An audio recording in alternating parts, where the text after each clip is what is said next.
자, 여러분. 자, 여기 보면 에너지 전환과 보존에 관련된 이번에는 두 번째 여기 교과서 정리를 합니다.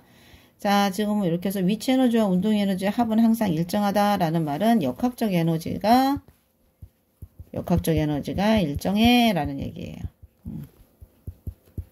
요 말이다. 그래서 정확하게 알고 있으면 빨리 알 수 있겠죠.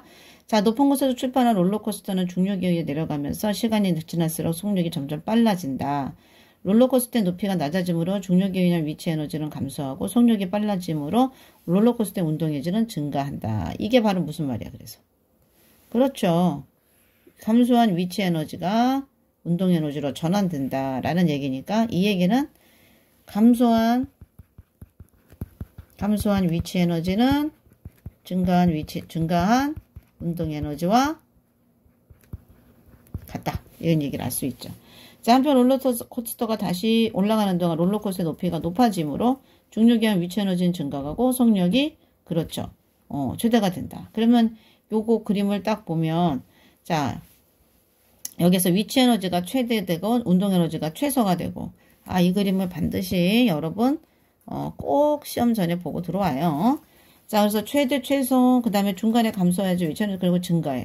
그 다음에 여기가 가장 위치 에너지가 최소가 되고, 그 다음에 최대가 되는 거지. 그러나 전체적으로 역학적 에너지는 어떻게 된다고? 역학적 에너지는 운동 에너지 더하기 위치 에너지가 되기 때문에, 자, 다시 위치 에너지부터 쓸게요. 자, 위치 에너지 더하기 운동 에너지가 되기 때문에 항상 그 값은 뭐하다? 일정하다라고 얘기하면 돼요. 그래서 요거가 물체의 위치 에너지, 운동 에너지의 합이 역학적 에너지라고 한다라는 말이 요 말이 되겠습니다. 그죠? 자, 위로 던져 올린 물체의 역학적 에너지에 대한 부분이 나오네요. 그렇죠? 위로 던져 올린 물체는 위로 올라갈수록 중력에 의한 위치 에너지가 증가하고 운동 에너지는 감소한다. 그랬을 때 이거 기억나요, 우리? 자, 이렇게 해가지고 뭐지? 속력이 시간에 따라서 속력이 뭐하는 운동? 속력이 일정하게 감소하는 운동. 바로 요게 위로 던져 올린 물체의 요거죠.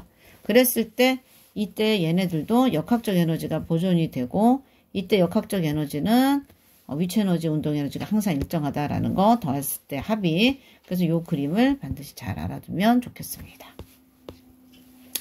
자유낙하하는 물체가 감소한 위치 에너지는 운동 에너지로 전환된다. 즉 위치 에너지가 운동 에너지로 전환되기 때문에 운동 에너지와 위치 에너지의 합은 항상 같다라는 얘기를 여러분이 반드시 이해를 하면 좋겠어요. 그렇죠? 그래서 공기 저항을 무시하면 자연낙하 운동에서도 역학적 에너지 법칙이 성립된다. 그래서 선생님이 공기 저항을 항상 무시한다라는 조건을 줍니다. 자, 에너지가 전환될 때 운동하는 물체는 운동 에너지를 가지고 있고 높은 곳에 있는 물체는 위치 에너지를 가지고 있죠. 자, 그랬을 때 우리는 그 외에도 에너지가 이렇게 다양하게 있다는 걸 알면 좋겠어요. 소리 에너지도, 열 에너지도, 전기 에너지도. 근데 얘네들이 화학 에너지, 빛 에너지 모두가 전환되는 그런 에너지는 항상 전환됩니다. 그래서 한 종류의 에너지에서 다른 종류의 에너지로 끊임없이 전환됩니다. 자, 그래서 요거를 여러분들이 반드시 알아두면 좋겠습니다. 에너지는 항상 전환된다. 자, 그래서 여기 쭉쭉 넘어갈게요. 그래서 한편 헤어드라이기에서 에너지가 전환이 될 때는 헤어드라이기로 공급된 전기 에너지가 공기의 열 에너지뿐만 아니라 소리의 운동 에너지, 소리 에너지로도 전환이 되는데 주로 무슨 에너지야? 헤어드라이기는 운동 에너지하고 그 다음에 무슨 에너지? 주로 열을 더 많이 내는데 소리도 만만치 않지? 자, 그래서 에너지가 전환될 때는 에너지가 새로 생기거나 사라지지 않아서 우리는 항상 에너지 보존 법칙이다. 항상 에너지는 보존이 된다라고 얘기를 합니다. 오케이, 요렇게. 자, 그래서 여기가 이제 이렇게 해서 넘어가면 그 다음 거. 자, 전기 에너지에서 자석으로 운동을 얘기하는 거가 우리 요렇게 해서 요거 불 들어오는 거 실험을 우리가 잠깐 그때 우리는 총으로 돌렸죠? 그래서 다음에는 선생님이 물건 하나 사서 또 보여줄게요. 자, 발광 다이오드예요. 자석이 움직일 때, 발광 다이오드는 자석이 움직일 때 커집니다. 그래서 이때 우리는 전자기 유도 현상이라고 얘기를 하고요. 전자기 유도를 이용한 가장 대표적인 예가 발전기다라고 얘기를 합니다.